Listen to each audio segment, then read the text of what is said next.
When we talk about a CMMC Level 2 audit, the stakes are, well, they're incredibly high. For any company in the defense industrial base, pretty much everything is riding on a process that has to be secure, objective, and maybe most importantly, completely trustworthy. So let's dive into how you can actually secure that entire digital evidence trail from the very beginning to the very end. And really, it all boils down to this one fundamental question, right? When you have an assessor digging through potentially hundreds of documents, making these critical judgments, how can you be absolutely 100% certain that the evidence hasn't been tampered with, that their notes are totally confidential, and that the final decision is based on a chain of custody you can actually verify? So, you gotta understand, for defense contractors, a CMMC audit isn't just some compliance checkbox they have to tick. No, it's the gateway to doing critical work for national security. In an environment this high pressure, there is literally zero room for error, for ambiguity, or for any kind of doubt. The integrity of the audit process, it's everything. And that is exactly where a purpose-built solution like the Assessor Workspace comes into play. The best way to think of it is like a digital clean room, one that's designed specifically for certified assessors to do their job with absolute focus and security, completely isolated from the very organization they're auditing. So, how does this all work? Well, the core principle making it possible is data isolation. And a great way to picture it is as a digital two-way mirror. You've got the assessor and the organization looking at the exact same evidence, but they're doing it from totally different perspectives, with a secure, unbreakable barrier sitting right between them. Okay, so this is where it gets really interesting, because this breaks down that separation perfectly. On the left, you have the assessor view, that C3PAO mode. This is where the assessor has all their private tools, a scoring engine, their encrypted notes, integrity checks, the whole shebang. Then on the right, you've got the organization view, where the contractor has their tools for uploading evidence and managing their own internal work. And the key takeaway here, neither side can peek into the other's private workspace at all. And that right there, that's the principle that guarantees objectivity. Just like it says, all of the assessor's notes, their findings, their ratings, it's all private. And this isn't just a promise, It's a feature that's baked right into the system's architecture. It lets the assessor work with total confidence that their analysis is and will remain confidential. And listen, this isn't just some superficial wall they put up. The entire workspace is built on this foundation of really robust security. You've got role-based access control, which basically means only the right people even have a key to get in. All their notes are protected by AES 256 encryption. Think of it like a digital vault. And on top of all that, every single action is logged, creating this unchangeable record of the entire audit. So with all that security locked down, what does an assessment actually look like from the inside?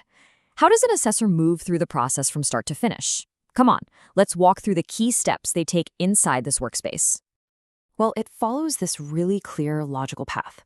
The assessor picks a specific control they need to evaluate, they review all the evidence that's been submitted for it, they score that control based on very specific objectives, and then finally, they document their private findings. So let's break each one of those down. All right, first up, the evidence review. As soon as an assessor selects a control, they're brought to this evidence panel. You can think of this as their command center for digging into all the policies, procedures, and system screenshots that the organization has provided as their proof of compliance. And this is where the power of the tool really starts to shine. See, the assessor isn't just looking at a big pile of files. They can see the raw documents and their integrity hashes. They can view AI-extracted citations that pinpoint the exact relevant sentences. And they can use the traceability tab to follow the complete unbroken chain connecting every single piece of evidence to a specific requirement. It's incredibly efficient. Okay, so once the evidence is reviewed, it's time to score. But here's the thing. It's not just a simple pass or fail on the whole control. Nope. The system gets incredibly granular. It breaks every control down into what are called assessment objectives, or AOs. Just think of them as these specific sub-requirements that have to be met for the control to pass. This allows for a way more precise and defensible evaluation. Now, the logic here is super strict, and it's all automated, which is crucial. As you can see, a control only gets marked as met if every single one of its objectives is met. If even one objective fails, the entire control is marked not met, no wiggle room. There's also that third option for items that are being fixed. They can be flagged for a remediation plan, which is known as a POAM. This strict logic really removes subjectivity from the final score. And that brings us to the final step in the workflow, documenting the why. In these private encrypted fields, the assessor records all their rationale. They'll make notes on the quality of the evidence, detail any gaps they found, and explain the reasoning behind their score for each and every objective. This is their confidential work product, period. Okay, so we've seen the workflow, right? But the whole thing, it all rests on one giant critical assumption that the evidence is authentic. So how do we guarantee that what the assessor is looking at is exactly what the contractor uploaded, with zero changes in between? Well, the answer is pretty cool, actually. It's a mathematical proof of integrity. This proof comes from something called a SHA-256 hash. The easiest way to think about it is as a unique digital fingerprint for a file. And I'm not kidding. If someone changes a single comma in a 100-page document, that fingerprint, that hash, changes completely and instantly. It makes it the perfect tool for detecting any tampering. So let's walk through how that actually works in practice. The second a file is uploaded, its unique hash, its fingerprint, is generated and stored. Then every single time an assessor clicks to open that file, the system recalculates the hash in real time and compares it to the original. If they don't match, bam, a tamper detection alert is triggered immediately. So what does this all mean? It means trust isn't just a matter of opinion or following a process anymore, it's a matter of pure math. The digital chain of custody is complete, it's unbroken, and it's verifiable at every single step of the way. All right, so the assessment's done, the evidence is locked. Now it's time to create the final definitive record of the whole thing. This is where everything comes together in what's known as the C3PAO binder.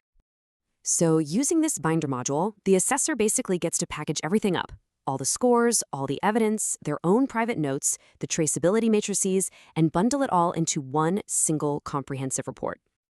And believe me, this binder is incredibly thorough. It's got the executive summary, the detailed control-by-control breakdown, the evidence lineage, any remediation plans, and crucially, it includes all of the assessor's private findings and notes. It is the entire story of the audit all in one place. So what you end up with is way more than just a report. It's a digitally signed, completely tamper-proof record that serves as the single source of truth for the entire engagement, ready for submission directly to the Department of Defense. And, that's really the whole point. From that two-way mirror design at the very beginning to the mathematical chain of custody for the evidence, every single feature is designed to build trust and integrity directly into the digital fabric of the audit process itself. And that kind of leaves us with one final big-picture thought.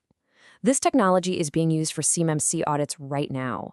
But imagine if this level of transparency and security was the standard for all digital audits.